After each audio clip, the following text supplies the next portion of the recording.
புதுச்சேரி அரசு கல்வித்துறை சார்பில் பாரத பிரதமர் நரேந்திர மோடியின் பள்ளி மாணவர்களுக்கான தேர்வுகளை பற்றிய கலந்துரையாடும் பரீட்சா பே சர்ச்சா 2026 நேரடி ஒளிபரப்பு நிகழ்ச்சி சமக்கர சிக்ஷா இயக்கம் சார்பில் கம்பன் கலையரங்கத்தில் இன்று நடைபெற்றது. இதில் துணைநிலை ஆளுநர் கைலாசநாதன் சிறப்பு விருந்தினராக கலந்து கொண்டு பாரத பிரதமர் மாணவர்களுடன் கலந்துரையாடும் நிகழ்ச்சியை கண்டுகளித்தார்.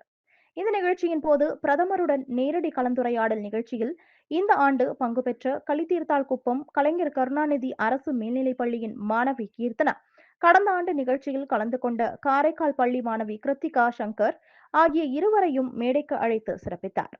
அதனைத் தொடர்ந்து மாணவ மாணவிகளை சந்தித்து தேர்வுகளை நம்பிக்கையோடு அச்சமின்றி எதிர்கொள்ள வாழ்த்துக்களையும் தெரிவித்தார். மேலும் இந்த நிகழ்ச்சியில் சட்டப்பேரவைத் தலைவர் செல்வம், கல்வித்துறை அமைச்சர் நமச்சிவாயம், கல்வித்துறை செயலர் கிருஷ்ணமோகன் உப்பு, இயக்குனர் சிவகுமார், இணை இயக்குனர் சிவகாமி, சமக்கர சிக்ஷா இயக்க பொறுப்பாளர் எழில் கல்பனா ஆகியோர் கலந்து கொண்டனர்.